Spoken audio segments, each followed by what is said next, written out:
성도 여러분 안녕하셨습니까?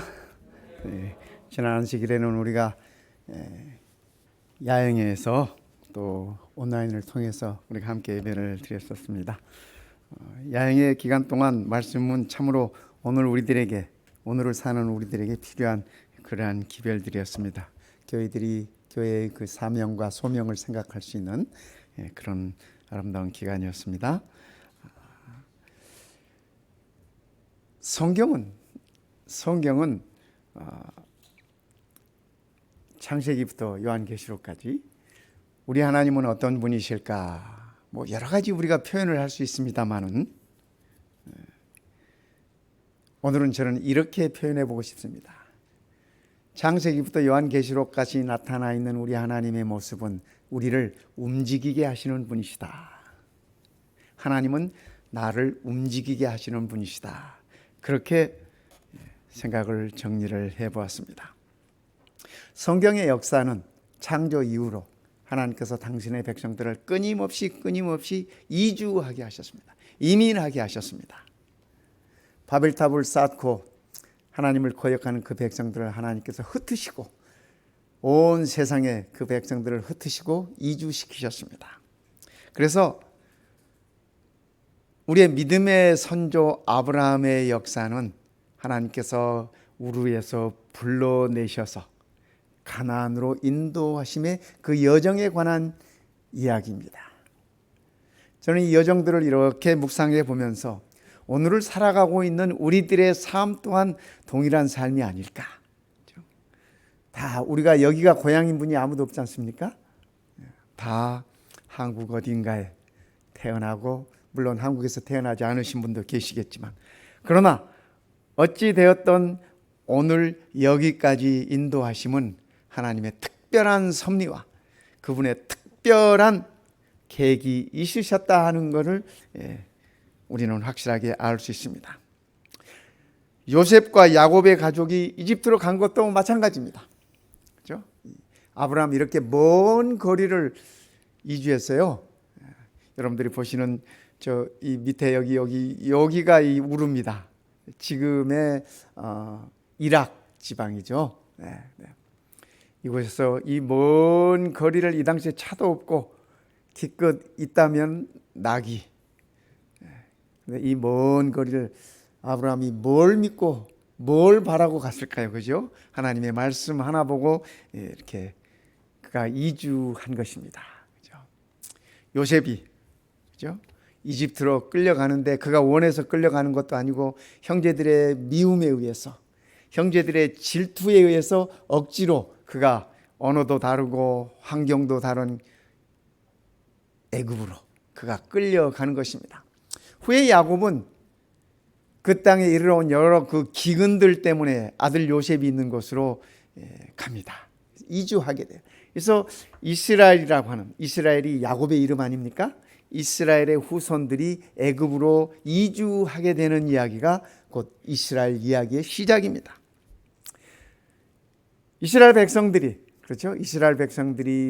모세의 인도함을 따라서 애굽에서 나와서 가나안으로 가는 이 먼 여정 또한 그들의 이주의 역사입니다. 이주의 역사. 뿐만 아니라 이스라엘이 아수르에 의해서 바벨론에 의해서 끌려가고 그들이 원치 않는 모습으로 원치 않는 곳으로 끌려갔습니다. 하나님께서 이 백성들을 움직이게 하셨습니다. 움직이게 하셨어요. 그 이유를 우리는 살펴볼 수도 있습니다. 이 그림은 이 바벨론에서 돌아오는 유대인들의 포로들의 모습입니다. 바벨론 유수에서 70년 동안의 바벨론 유수에서 돌아와서 고향으로 예루살렘으로 돌아오는 유대인들의 모습입니다. 신약도 마찬가지입니다. 신약 성경을 보면 예수님께서 오셔서 십자가에 돌아가시고 3일 만에 부활하시고 40일 만에 승천하신 다음에 그의 제자들에게 예수님께서 일러주셨어요. 너희들이 다 흩어져라. 예루살렘과 유대와 사마리아와 땅 끝까지 이르러 가라.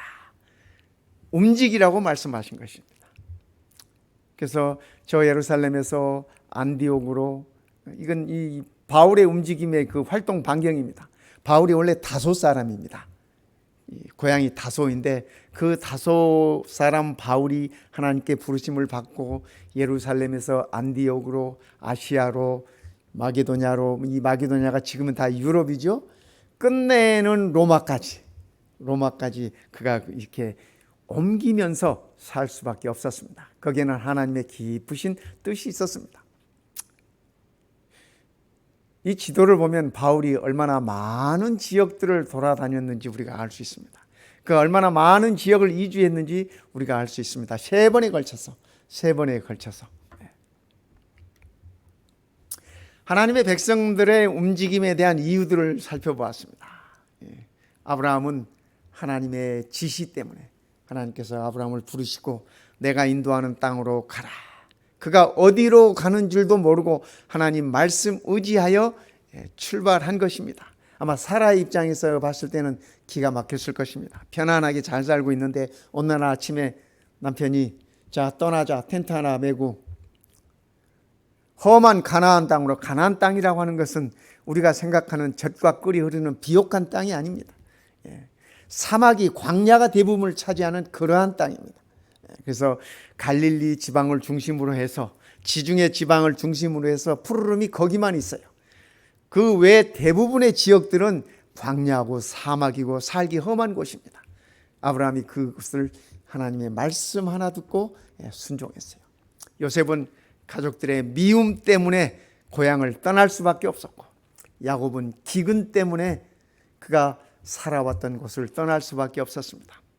모세는 자기 백성들의 자유 때문에 옮길 수밖에 없었습니다. 다니엘은 전쟁의 희생자로서 그가 원치 않았습니다. 나라를 잃고 적군의 손에 이끌려서 포로의 몸으로 바벨론까지 끌려갔습니다. 바벨론까지 끌려갔지만 하나님께서는 그 다니엘의 움직임을 통해서 그분의 구속의 역사를 펼치시는 것을 우리는 보는 것입니다. 개인적으로 얘기하면 룻은 그의 가정적 비극 때문에 모압에서 베들레헴으로 이렇게 이주해 와서 살았습니다. 그러니까 룻도 이민자. 거기서 보아스 만나서 나중에 보아스는 예수님의 조상이 됩니다. 다윗 왕의 조상이 됩니다. 그러니까 룻은 이방 여인으로서 하나님의 이주하심을 따라서 하나님께서 움직이게 하신 그 역사 속에서 이방 여인, 모압 여인 룻은 다윗 왕의 선조가 되는 그러한 큰 축복을 누리는 모습을 우리는 봅니다. 에스더는 이유도 모른 채 페르시아로 끌려갔어요. 어린 에스더는 이유도 모른 채 페르시아로 끌려가고 그곳에서 하나님의 역사하심과 하나님의 인도하심 속에서 자기 민족을 구원하는 그러한 큰 역사를 이루는 것을 우리는 봅니다. 이것이 에스더서의 내용입니다. 그러게 성경은 하나님의 백성들이 하나님의 뜻에 따라서 하나님의 의지에 따라서 움직이게 하는 역사입니다. 오늘 우리도 왜 하나님께서 나를 오늘 여기에 서게 하셨는지, 왜 나를 이 실리콘밸리에 살게 하셨는지 우리가 한 번쯤 하나님의 뜻을 깊이 명상해 보는 것은 참으로 소중한 일이라고 그렇게 여겨지는 것입니다. 오늘 우리의 이주 경험 속에는, 우리의 삶의 움직임 속에는 하나님의 섭리가 있다고 하는 사실입니다. 한 분 한 분 말씀을 들어보면 참 기가 막힌 하나님의 은혜가 느껴집니다. 그렇죠? 기가 막힌 하나님의 은혜가 느껴져요. 초대 그리스도 교인들이 예루살렘에 있던 그리스도 교회가 안디옥으로 이렇게 옮겨갑니다. 안디옥으로 그들의 선교의 장을 넓혀가요. 왜요? 그들에게 있었던 박해 때문에, 로마 정부의 박해 때문에 그들은 안디옥으로 피해가고, 그 안디옥에서 또 핍박받고 이 백성들은 소아시아로, 마게도냐로, 유럽으로 점점 이렇게 이주하면서 복음이 확산되는 모습을 우리는 보는 것입니다. 우리 한국민이, 그죠? 우리 한국 민족이 복음을 받아들인 것도 이주해서 나누었던 하나님의 백성들의 그 결과물입니다. 그렇지 않습니까? 복음이 우리나라에 들어올 때도 많은 핍박을 받았습니다. 많은 순교자들이 있었습니다. 그러나 그들의 피값으로 오늘 우리가 이 복음의 축복을 누리고 있는 것이라고 저는 그렇게 생각합니다. 하나님께서 자기 백성들을 움직이실 때는 반드시 그 안에 신앙의 훈련이 따릅니다. 반드시 그 움직이게 하심을 따라서 하나님의 백성들의 신앙이 굳건히 되는 모습을 우리는 볼 수 있습니다. 이 광야입니다. 이스라엘 광야에 지금 있는 광야의 모습들이 이렇습니다. 어느 한 곳도 마음 편하게 살 만한 곳이 없어요. 그죠? 이곳에서 어디다 텐트를 치고 텐트를 칠 만한 그늘도 없고, 이 광야라고 하는 것은 참 위험이 많은 곳입니다. 제가 이 광야를 좀 가봤습니다. 가봤더니 그죠? 뱀도 많고 전갈도 많고 마실 물도 없고 먹을 양식도 없어요. 양식도 없어. 그래서 참 위험한 곳이 광야입니다. 광야예요. 그런데 이 광야에서 야곱은 꿈을 꾸고 그의 신앙이 시작됩니다. 꿈을 꾸고. 물론 야곱이 어려서부터 그죠? 아버지 이삭 밑에서 교육을 잘 받았어요. 성도 여러분, 야곱이 그의 할아버지 아브라함을 봤을까요? 못 봤을까요? 생각 안 해보셨네요. 그렇죠? 제가 성경을 기초해서 성경에 기록된 것들을 기준해서 계산을 해봤습니다. 여러분 잘 아시잖아요. 아브라함이 100살에 이삭을 낳았어요. 그렇죠? 그리고 이삭이 장가가고 40에 장가가고 60에 아들을 낳습니다. 그 아들이 야곱과 에서예요. 그렇죠? 그러니까 이삭이 60이면은 아브라함이 몇 살이에요? 아브라함 몇 살이에요? 이삭이 60이면 160. 이 수학도 잘하시네. 160에 났어요. 160에 났어요. 그러니까 160에 야곱과 에서가 태어난 거예요. 그런데 아브라함이 몇 살에 돌아가셨는지 아세요? 175세. 제가 여기 들고 있잖아요, 이거. 아브라함이 175세에 돌아가셨어요.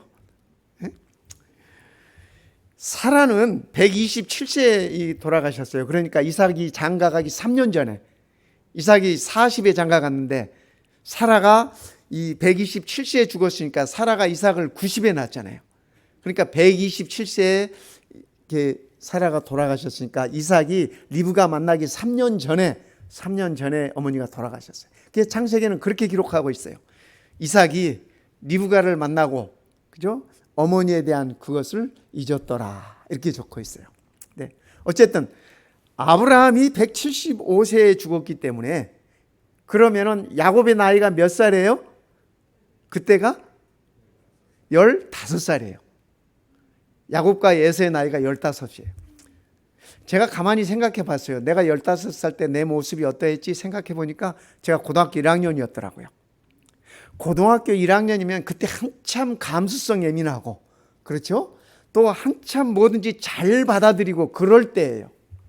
여러분, 아브라함이 야곱과 에서에게 믿음의 이야기들을 들려주었을까요? 안 들려줬을까요? 그죠? 독자 이삭에게 주어진 두 아들이에요. 그렇지 않습니까? 얼마나 아브라함에게 이 손자가 소중하겠어요. 우리 손자 가지신 분들 다 알잖아. 그죠? 정말 이 소중한 손자들에게 아브라함이 그가 지나온 모든 이야기들, 그의 아버지를 하나님께 드렸던 이야기들 다 이렇게 들려주었을 것이에요. 그래서 야곱과 에서에게는, 그죠? 할아버지의 그 가르침이, 할아버지의 영향력이 가득했을 것입니다. 그럼에도 불구하고 그들의 삶 속에 그게 신앙으로 자리 잡지 못했어요. 야곱에게 있어서 그의 믿음이 싹트기 시작한 것은 이 광야에서입니다. 그죠? 형을 속이고 도망가서, 그죠? 아버지를 속이고 도망가는 노중의 광야에서 그가 하늘이 열리는 경험을 보면서 그의 믿음의 뿌리가 서서히 내리기 시작했던 것입니다. 오늘 우리에게도 광야가 있어요. 그렇죠? 이 광야는 특별한 곳입니다. 성경을 살펴보면 모세는 미디안 광야에서 그의 소명을 받았습니다. 불붙는 떨기나무 속에서 그가 40년 동안 말 못하는 이 고집센 양들을 키우면서 얼마나 답답했겠습니까? 세계를 주름 잡는 장군이었어요. 전쟁터를 휩쓸고 다녔던 그러한 뛰어난 장군이었습니다. 당대 최고의 나라의 왕자로서. 그런데 그가 하루아침에 미디안 광야로 도망갈 수밖에 없고, 그곳에서 40년 동안 양들을 치면서, 자기 양도 아니고 장인의 양들을 치면서 그가 보낸 세월 참 기가 막혔을 것입니다. 피 끓는 젊은 시절을 다 흘려보내고 나이 80이 되어서 그는 이 미디안 광야에서 하나님의 부르심 속에 그의 소명을 깨닫습니다. 그렇죠? 이스라엘은 신의 광야 40년을 보내면서 애굽에서 나와서 가나안으로 들어가기까지 40년을 소비하면서 그들은 하나님께서 심어주고자 하셨던 믿음들을 키워갔습니다. 그렇죠? 엘리야는 하나님의 음성을 듣고 광야에서, 그렇죠? 시내산 광야에서 하나님의 음성을 듣고 그가 아합의 선지자들과 싸울 결심을 하게 됩니다. 우리 예수님도 마찬가지. 우리 예수님도 유대 광야에서 사단과 싸우셨어요. 시험을 받으셨어요. 이 시험 받았다고 하는 얘기는 사단과 싸웠다는 얘기입니다. 그렇죠? 말씀으로 싸우셨어요. 그 싸움에서 승리하시고 난 다음에 유대의 광야에서부터 그분은 공생애를 시작하셨습니다. 그래서 이 광야는 성경의 역사 속에 나오는 광야는 참으로 중요한 곳입니다. 비록 그것이 위험이 있고 위험이 공존하고 살기에 부적합한 곳이라 할지라도 하나님의 백성들에게 있어서는 참으로 소중한 곳이에요. 사울이 다메섹 가다가 벌건 대낮에 하나님을 만나지 않습니까? 하늘이 열리고 강한 빛이 그에게 내려 쪼이면서 사울아, 네가 왜 나를 핍박하느냐? 네 시기에 내게 그렇게 말씀하십니까? 나는 네가 핍박하는 예수다. 사울이 엄청난 충격에 빠졌습니다. 그리고 그의 눈이 보이질 않았습니다. 보이지 않는 그 기간 동안 사울이 얼마나 갈등했겠습니까? 자기는 이제껏 하나님께 충성을 다한다고 살았는데 내가 그 하나님을 핍박하고 내가 그 하나님의 자녀들을 잡아 죽이고 잡아 감옥에 집어넣고 자기의 정체성에 관해서 얼마나 큰 갈등이 있었겠습니까? 하나님께서 아나니아를 보내서 그의 눈을 열게 하시고 그 후로 사울은 광야로 들어갑니다. 아라비아 광야로 갑니다. 거기서 그가 3년을 보냅니다. 3년 동안 뭐 했을까요? 그렇죠? 사울이 이 구약학자예요. 구약학자. 가말리엘 문화생으로서 그가 그 광야에서 그가 이제껏 알고 배워왔던 모든 구약 성경에 관한 기록들을 다 들추면서 과연 예수가 메시아인가 확인했을 것입니다. 그래서 사울에게 있어서 광야는 그가 바울로 태어날 수 있는 그러한 요람이 되었던 것입니다. 광야는 오늘 우리에게도 중요합니다. 성도 여러분, 우리가 살아오면서 광야 같은 경험들이 얼마나 많습니까? 그렇죠? 우리가 한 사람 한 사람 다 지나놓고 보면 그분들의 말씀을 들어보면은 그 어느 누구도 광야를 지나지 않은 사람이 없어요. 그렇죠? 물론 예외도 한둘은 있을 수 있겠지만 이민 생활을 해본 우리들에게 있어서는 고향을 떠나서 남의 나라에 와서 살고 있는 우리들에게 있어서는 아무리 잘 먹고 잘 살아도 그것이 광야 생활이었음을 우리는 깨닫지 않습니까?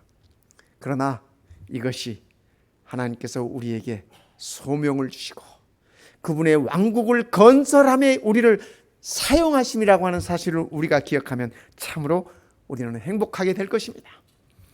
이 광야를 통해서 믿음이 싹트게 되는 거예요. 신앙의 훈련이 되는 것이에요. 어려움이 생기면 우리 이렇게 생각합시다. 하나님께서 나를 훈련시키시는구나. 어제 제가 말씀을 준비하면 이렇게 이 파워포인트를 준비합니다.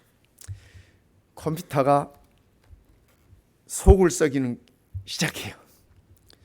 자꾸 뭐 엉뚱한 것들이 이렇게 뜨는데 1분도 안 돼서 이렇게 이 X 있지 않습니까? X를 누르면 금방 사라져. 그런데 1분도 안 돼서 또 들어와. 작업을 할 수가 없어요. 제가 그렇게 해서 그런 생각을 했습니다. 아, 하나님께서 내 품성을 단련시키시는구나. 1시간이면 할 것을 서너 시간, 저녁에 예배 시간 맞춰서 겨우 완성해서 교회 오기 전에 겨우 완성했어요. 그래도 그렇게라도 완성했으니 하나님 감사합니다 했습니다. 작업해 보신 분들 알잖아요. 그 얼마나 성질 납니까? 그죠? 막 컴퓨터를 그냥 성질대로 하면 그죠? 그냥 팽개쳐 버리고 싶어. 그냥 방바닥에 그냥 팽개쳐 버리고 싶은 마음이야. 참아. 하나님께서 품성을 훈련시키신다 생각을 하니까 그래도 좀 견딜만 하더라고요. 다행히 어젯밤에 우리 김석수 장로님이 이렇게 교회에서 손을 봐주셨어요. 그래서 오늘 설교 말씀을 편한 마음으로 준비했습니다. 어젯밤에 밤에 들어가서 편하게 이렇게 작업을 했습니다. 어제 교회 왔다가 이제 집으로 가면서 그 얘기를 사모에게 살짝 했습니다. 그랬더니 하는 소리가, 아니 그것을 어떻게 참고 했어요. 그러더라고요. 사람이 그것을 어떻게 참느냐는 식으로 그렇게 얘기를 해요. 그래서 안 참으면 어떡하겠네. 우리의 삶 속에, 그렇죠? 우리의 삶 속에 어떤 형태의 어려움이 있든지 간에, 어떤 형태의 어려움이 우리의 성질을 그죠? 이렇게 들추게 하든지 하나님께서 나를 훈련시키신다 생각하시면 견딜 수 있는 힘이 생길 것입니다. 그것이 우리의 믿음의 훈련이고, 그죠? 우리가 품성을 갈고 닦으면 얼마나 갈고 닦겠어요, 그죠? 다 거기서 거기지. 그저 하나님의 은혜로 우리가 견디는 것 뿐이에요, 그렇죠? 하나님이 자기 백성들을 움직이게 하실 때에는 목적이 있어요, 목적이 있어요. 그래서 성경은 하나님의 백성들을 나그네라고 표현하는데 사실은 나그네라는 표현보다는 순례자라고 하는 표현이 더 어울린다고 저는 그렇게 생각합니다. 창세기 47장에 야곱이 바로 앞에 서서 이렇게 말합니다. 내 나그네 길의 세월이 130년이니이다. 130년. 야곱이 뒤돌아보니까 참 험하고 험한, 그렇죠? 야곱이 얼마나 많은 곳들을 이렇게 다니면서, 그렇죠? 고향을 떠날 때부터 시작해가지고, 그렇죠? 이 애굽의 바로 왕 앞에 서기까지 참 일도 많고 탈도 많고 사건도 많았어요. 나의 연세가 얼마 못 되니 우리 조상의 나그네 길의 세월에 미치지 못하나 험악한 세월을 보내었나이다. 야곱이 이 말을 하고 바로 왕에게 손을 들어 축복합니다. 저는 이 장면이 성경에서 제일 통쾌해. 그렇지 않습니까? 나이 130 먹은 이 노인이 다리는 아파가지고 다리는 쩔룩쩔룩해요. 이 야복강가 이후로, 야복강 그 사건 이후로 그가 죽을 때까지 다리를 절어요. 그죠? 다리를 저는 이 노인이, 남루한 시골 노인이 왕 앞에 서서, 당대 세계 최고의 왕 앞에 서가지고 손을 들어 축복해. 손을 들어. 저도 한번 이렇게 죽기 전에 이런 일을 한번 해보고 싶어. 그죠? 미국 대통령 앞에서 손을 들어 축복을 하든지, 하나님의 자녀로서 이런 상상을 한번 해보는 것입니다. 무엇이 야곱을 그렇게 당당하게 만들었을까요? 성도 여러분, 그죠? 야곱은 그의 삶을 통해서 하나님의 인도하심이 어떠했는지, 그의 삶 속에 나타난 하나님의 긍휼과 은혜가 무엇이었는지 그는 잘 깨닫고 있었습니다. 그러게 이제는 이집트 왕이 두렵지 않아요. 그죠? 왕도 우습게 보이는 거야. 하나님의 시각으로 보니까. 그러기에 그가 손을 들어 축복할 수 있었던 것입니다. 야곱의 여정이 이래요. 여기 요셉이 이 애굽으로 갔던 여정, 야곱이 애굽으로 왔던 여정들이 참 길고 머나민 여정이었습니다. 야곱이 130년 동안 이 여정을 그 당시에 다 걸어다닌 거 아닙니까? 이 여정을 소화하면서 그가 하나님의 은혜를 느끼고 하나님의 사랑을 느끼고, 하나님께서 야곱인 나를 이스라엘 만들기 위해서, 이스라엘 얼마나 축복된 이름입니까? 그죠? 저도 하나님께 이런 이름 하나 받았으면 좋겠어. 그죠? 뭐 제 이름도 멋지고 좋은 이름이긴 합니다만, 예, 막기림자에다 소정자, 소술 맞는다. 사람들의 먹는 걸 책임진다는 얘기 아닙니까?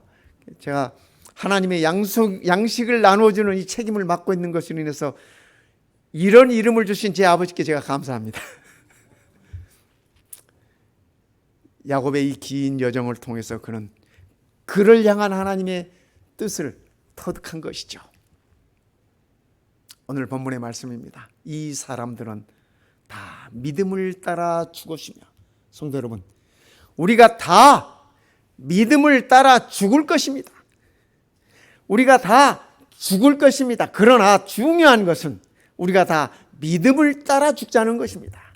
그죠? 사람은 그냥 놔두면 다 죽게 돼 있어요. 그렇죠? 예, 다 죽게 돼 있어요. 세월이 흐르면서 그것을 죽음을 거역할 수 있는 분은 아무도 없어요. 그러나 정말 중요한 것은 믿음을 따라 죽는다고 하는 사실입니다. 히브리서 11장에 기록된 우리의 모든 믿음의 선조들이 다 공통적으로 무엇을 따라 죽었어요? 믿음을 따라 죽었어요. 저도 믿음을 따라 죽고 싶어요. 우리 성도님들도 믿음을 따라 죽으십시다. 그죠? 네. 우리 한국 사람들 이 말 잘하잖아. 아이고, 죽고 싶다. 더워 죽겠다. 뭐 추워 죽겠다. 배불러 죽겠다. 배고파 죽겠다. 보기 싫어 죽겠다. 뭐 좋아 죽겠다. 좋아도 죽겠대.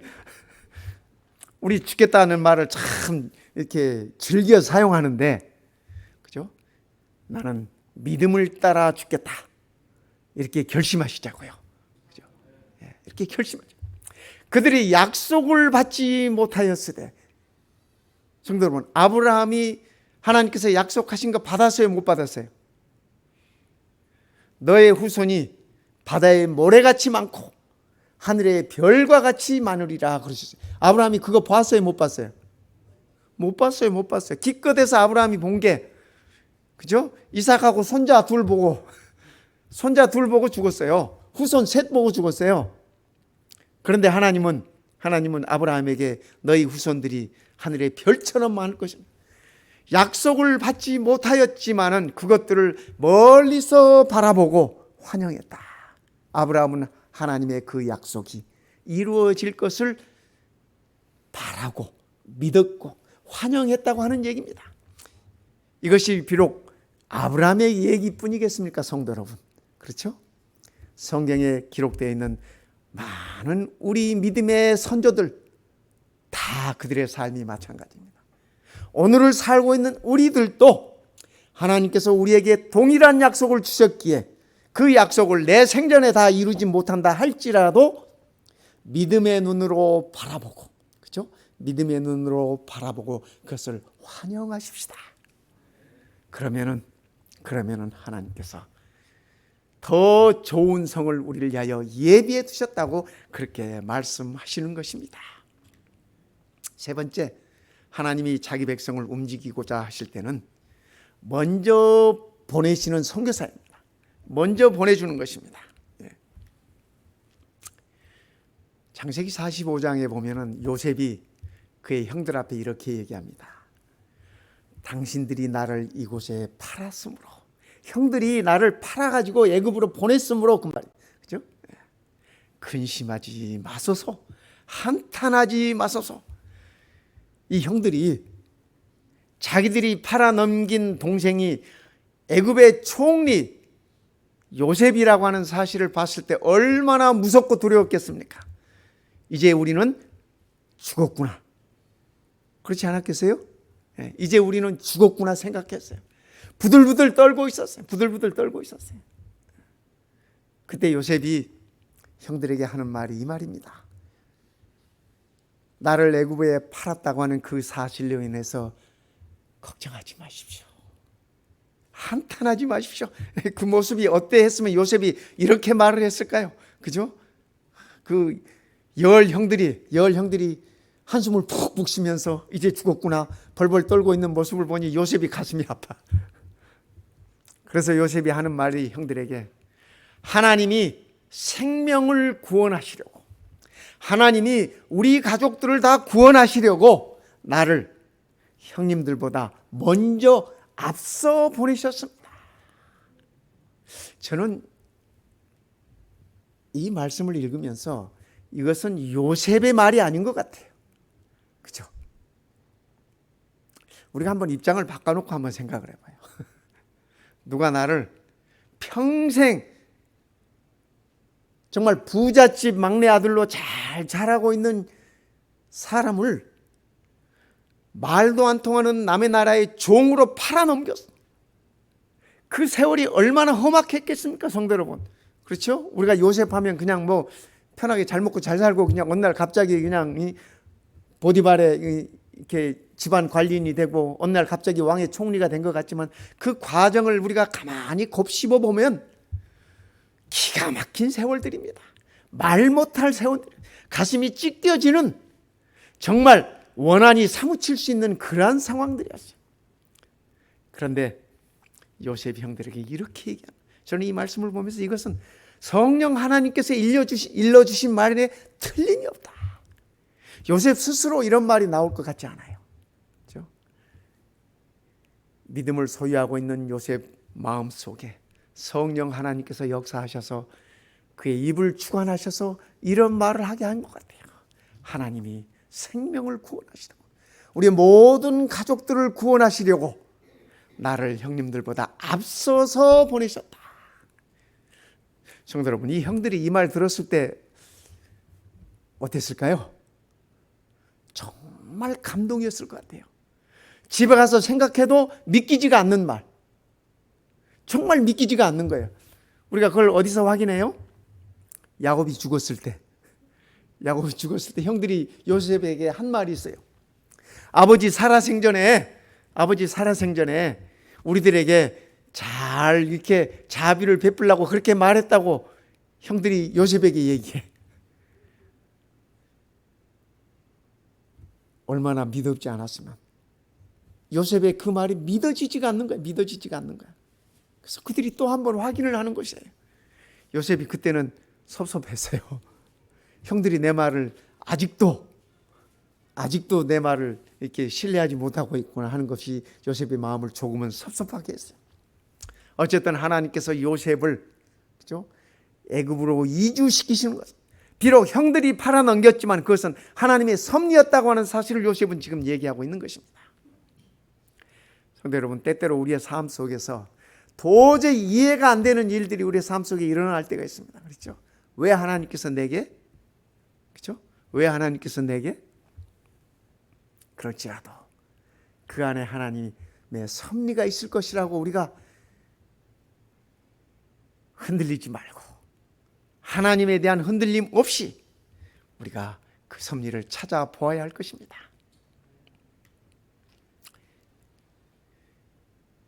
열왕기상에 나오는 이 한 아가씨가 있습니다. 성경은 소녀라고 적고 있어요. 그의 이름도 없어. 어느 날 이 암만의 군대 장관 나아만이 이스라엘을 쳐들어옵니다.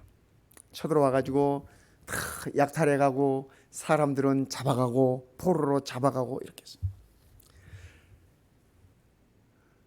나아만 장군 식구들이 가만히 보니까 그 포로들 가운데 어린 소녀가 하나 있었어. 천진난만한 어린 소녀가 하나 있었어. 그래서 그를 몸종으로, 나아만 집안에 몸종으로 그를 두었습니다. 여러분 잘 아시잖아요. 그죠? 어느 날 억지로 끌려간 이 소녀가 그곳의 삶이 얼마나 고됐겠습니까? 말도 제대로 통하지 않아 어린 몸으로 부모 다 잃고 남의 땅에 끌려와 가지고 이렇게 종으로 살고 있는데, 그런데 어느 날 이 나아만 장군이 문둥병이 걸렸다고 하는 것이에요. 이 소녀가 우리 주인님이 우리 고향에 있는 선지자를 만나면은 생명을 구할 수 있을 텐데 그런 생각을 가자. 그래서 주인 마님에게 얘기하는 것입니다. 우리 주인님이 내 고향에 있는 선지자를 만나시면은 나을 수 있을 텐데 그 얘기를 전하는 것입니다. 여러분, 문둥병 걸리는 사람이 지푸라기라도 잡아야 되는 것 아닙니까? 그래서 이 안방마님은 그의 남편에게 얘기합니다. 저 이스라엘에 선지자가 있다는데, 아이의 얘기가 거기에 선지자가 있다는데 당신이 그 선지자를 만나면 나올 수 있다네요. 그래서 나만이 탁 거창하게 차리고 왕의 조서까지 받아가지고 이렇게 떠나지 않습니까? 여러분, 그 전말을 다 알아요. 나만 장군이 엘리사를 만나고 엘리사 얼굴도 못 보고, 엘리사가 뭐라 그래? 나만에게 저 요단강에 가서 7번 씻어라 그랬어요. 나만 장군이 자존심이 상할 대로 상했어요. 그냥 뛰어나가지고 왕부터 시작해서 선지자가 뛰어나가지고 이 허리를 굽히면서 이렇게 잘 모실 줄 알았어요. 그런데 얼굴도 쳐다보지도 않고 게하시를 시켜서 저 요단강에 가서 씻어라 7번. 자존심이 완전히 땅바닥에 닿더라. 성질이 났어요. 그래서 고향으로 돌아가려고 그럽니다. 그때 그의 부하들이 말려요. 저는 그 부하들이 장군을 말리는 게 이거 쉬운 일 아닙니다. 그죠? 우리 이 군대 생활 해봐서 알잖아요. 그거 장군들에게 함부로 이렇게 말하는 거 아니에요. 저는 그것도 하나님의 성령의 역사였다고 생각해요. 그래서 그들이 감히 대장군한테, 그죠? 그보다 더한 일도 하시지 않으시겠습니까? 조언을 해요. 나만 장군이 나음을 입습니다. 그가 여호와 하나님이 참 하나님임을 그가 발견합니다. 그리고 하나님께 뭐라고 약속해요? 내가 내 나라에 가면 내가 왕을 보필해야 되기 때문에 어찌할 수 없이 왕이 섬기는 신 앞에 신전에 갈 것입니다. 그러나 내 마음은 여호와 하나님을 섬길 것입니다 라고 얘기. 그러니까 이 소녀가 이스라엘에서, 그죠? 이스라엘에서 암만까지, 그죠? 포로로 잡혀간 것은, 그죠? 이 포로로 잡혀간 것은 하나님께서 이주시키신 것이었다고 저는 그렇게 생각합니다. 이방에, 이 아람 나라에 이방에 여호와가 참 하나님이시라고 하는 것을 전파하기 위해서, 그들에게도 구원의 기쁨을 주기 위해서 하나님께서 이 소녀를 인도하신 것이라고 그렇게 생각하는 것입니다. 그러기에 예수님은 그렇게 말씀하셨어요. 말씀이 육신이 되어 우리 가운데 거하시네. 하나님의 아들 예수 그리스도도 저 하늘에서 이 땅으로 이주해 오셨어요. 이민해 오셔서 우리처럼. 무슨 목적으로? 우리가 그 영광을 보니 아버지의 독생자의 영광이요 은혜와 진리가 충만하더라. 우리를 구원하시기 위해서 그분도 이쪽으로 이민 오셨어요. 네, 지구로 이민 오셨어요. 그래서 우리 예수님도 우리처럼 사람이 되셨어요. 그래서 우리의 구원을 완성시키셨다고 하시는 말씀입니다. 그러면서 우리 주님께서 이렇게 말씀하십니다. 너희는 땅 끝까지 이르러 내 증인이 되거라. 그죠? 예수님께서 이민 오셨던 이 땅 끝까지 우리들에게 증인이 되라고 말씀하셨습니다. 그것이 무엇이 되었든지 간에 우리가 있는 곳이 땅끝 아니겠습니까? 저는 그렇게 생각해요. 뭐 땅끝 하면, 한국에서는 땅끝 하면 저 해남을 가리키더라고요. 해남이 땅끝 마을이래. 지리적인 대한민국 지도에 있어서 땅끝이 거기가 될 줄은 몰라도, 그죠? 우리의 마음속에 우리가 복음을 나누는 일에는 땅끝이 우리가 있는 곳이라고 저는 그렇게 생각합니다. 최근에 우리가 잘 아는 우리 김신덕 집사님, 백유한 집사님 아들이 이렇게 잠들었잖아요. 젊은 나이에. 정말 가슴이 아파요. 정말 마음이 아파요. 어떻게 뭘 해줄 수도 없어. 그저 위에서 기도하고 어떻게 잘 견디고 있느냐. 문자나 그저 이렇게 보내는 것이 내가 할 수 있는 것이 다야. 그런데 우리 신지숙 집사님은 거기를 다녀오셨어. 저는 거기 갔다는 소리를 듣고 정말 감동받았어요. 우리 중에 이런 분도 계시구나, 친구를 위해서. 그게 진짜 친구잖아요. 그죠? 가서 아무 말 안 하고 곁에 있기만 해도 돼. 이미 온 곳으로서, 존재로서, 존재 자체가 위로가 되고 힘이 되는 것 아니겠어요? 저는 우리 그리스도인의 삶이 이런 삶이라고 그렇게 생각합니다.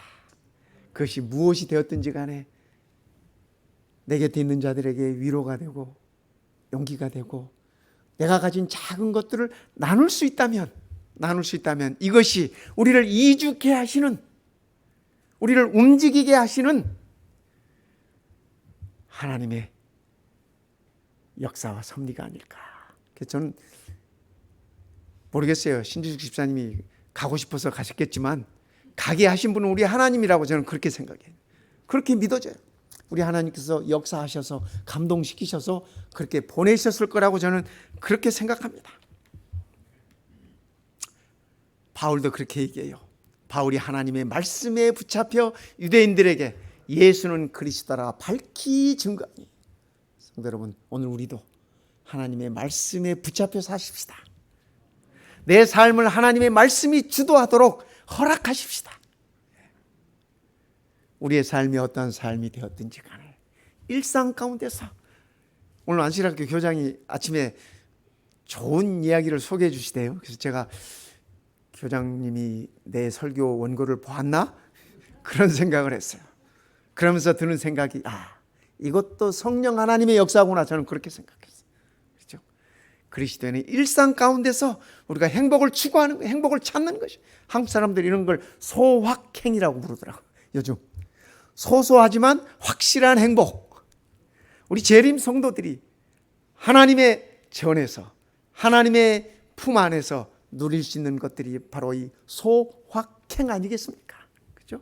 매일의 삶 속에서 작은 행복을 맛보는 자만이 하나님께서 예비하신 영원한 행복을 선물로 받는다고 하는 사실입니다. 바울이 하나님의 말씀에 붙잡혀서 이렇게 많이 돌아다녔어요. 저도 가만히 한번 바울의 이 행적을 보면서 나는 얼마나 돌아다녔나 한번 이렇게 세계 지도를 놓고 이렇게 찍어봤습니다. 교회를 섬기면서 돌아다니는 것도 많지만 선교 목적으로 돌아다니는 나라들이 꽤 많아. 그 시간들이 꽤 많더라고. 이 팬데믹이 우리를 붙잡고 있지만. 그래서 감사했습니다. 하나님께서 그래도 나를 귀엽게 보셔서, 귀하게 봤다고 하려고 하니까 왠지 좀 쑥스러워가지고 하나님께서 나를 귀엽게 보셔서 씀씀이 사용하시고 오늘 여기까지 인도하셨구나 하는 생각을 갖게 되었습니다. 그래서 저는 우리 성도님과 더불어서 함께 고민하고 함께 지혜를 모으고 함께 기도하면서 앞으로 우리 교회가 어떤 길을 나가야 할지 그런 고민을 좀 해보고 싶습니다. 그래서 저는 며칠 전에 우리 수석장로님께 그렇게 말씀드렸습니다. 이번 8월달 정기 직원회는 줌으로 하지 말고 3년 만에 얼굴을 대면하고 우리 교회가 나아갈 길, 우리 교회가 지금 이 상황에서 할 수 있는 일이 무엇인지를 찾아보고 함께 연구하면서 그렇게 직원회를 합시다 하고 제안을 했더니 우리 수석장님께서 K 좋습니다 그러시더라고요. 그래서 제가 집에 와가지고 우리 사모 보고 이번 직원회는 대면으로 할 거니까 저녁을 좀 마련해 주십시오. 제가 그렇게 부탁을 드렸어요. 그렇게 부탁할 수 있는 제 자신이 아주 행복했습니다. 성도 여러분, 우리가 함께 우리를 움직이게 하시는 하나님의 역사 속에서 무엇을 해야 할지, 어떻게 해야 될지 함께 연구하면서 우리 마운틴뷰 교회 내일을 꿈꿔보자고요. 그죠? 마운틴뷰 교회 내일의 그림을 그려보자고요. 하나님께서 우리를 움직이게 하실 것입니다. 여기가 갈릴리예요, 성도 여러분. 갈릴리 호수. 가보신 분들은 별 감흥이 없으실지 모르겠지만 저는 몇 번을 가봤는데 몇 번을 봐도 감흥이 있어요. 참 아름다운 곳입니다, 갈릴리 호수가요. 그런데 신약 성경에 보면 예수님을 가리켜서 갈릴리 사람이라고 그래요. 그렇죠? 또 천사들도 제자들을 향해서 갈릴리 사람들아, 예수님 승천하신 다음에 이렇게 넋을 잃고 바라보고 있는 이 제자들을 향해서 천사가 그렇게 말해요. 갈릴리 사람들아, 너희가 왜 하늘을 쳐다보느냐. 그래서 이 성경에서 그 당시 사람들이 갈릴리 사람들아 하는 건 요즘 우리말로 하면 이 촌놈들아 그런 얘기야. 이 시골뜨기들이야 그런 얘기. 그 당시 예루살렘은 그들의 삶의 중심지였습니다. 예루살렘에서 살면 그들은 출세한 거예요. 그죠? 마치 이북 사람들이 평양에 살면 뭐 이렇게 출세한 거래. 그죠? 그런 거였어. 갈릴리 사람들은 다 소외되고 멸시받고, 그죠? 가난하고 그런 사람들이었어요. 그런데 성도 여러분, 우리 예수님의 사역은 거기서 시작됐어요. 갈릴리에서 그분의 사역은 시작되었고, 그분의 제자들은 다 예수님께서 그곳에서 불러들인 어부들, 뭐 세리들, 뭐 그렇죠? 그런 그분의 사역이 거기서 시작되었다고 하는 사실입니다. 그래서 저는 예수님의 사역이 예루살렘에서 시작하지 않고 저 갈릴리에서 시작했다고 하는 사실이 저를 행복하게 만듭니다. 왜냐하면 저는 주변 사람이야, 갈릴리 사람이야. 쉽게 말해서 촌놈이라는 얘기죠. 그런데도 하나님께서 이 사역에 참여를 시켜주셨어요. 뭐 우리 중에 갈릴리 사람 아닌, 그죠? 정말 이 중앙 출신이 몇 분이나 되는지 모르겠어요. 그러나 대부분 다 우리가 다 갈릴리 사람들이야. 영적으로 보면 더더군다나 갈릴리 사람이야. 그러나 성도 여러분, 예수님의 사역의 중심이 갈릴리 사람이었다고 하는 사실을 기억하시면 좋겠습니다. 그래서 오늘 예수님의 사역이 우리를 통하여 우리의 사역이 되었으면 좋겠습니다. 또 우리를 사용하셔서 하나님의 뜻이 이루어졌으면 좋겠습니다. 하나님께서 우리를 움직이게 하셔서, 하나님께서 우리 교회를 움직이게 하셔서 영혼을 구원하고 내 사랑하는 사람들이 하나님의 사랑 안으로 들어오게 하고 하나님 나라가 건설되어질 수 있도록 우리 오늘부터 그렇게 기도하십시다. 그래서 비록 아직 팬데믹이 끝나지 않았지만 하나님의 역사는 멈출 수 없다라고 하는, 우리들의 발걸음은 멈출 수 없다라고 하는 그러한 생각으로 우리를 움직이게 해달라고 하나님께 기도드리고 우리도 움직일 수 있는 마음의 준비를 하는 귀한 시간이 되었으면 좋겠습니다. 한 주일의 삶 동안 우리를 움직이게 하시는 하나님의 축복이 우리 모든 성도님들과 가정마다 함께 임하시기를 시간에 간절히 바랍니다.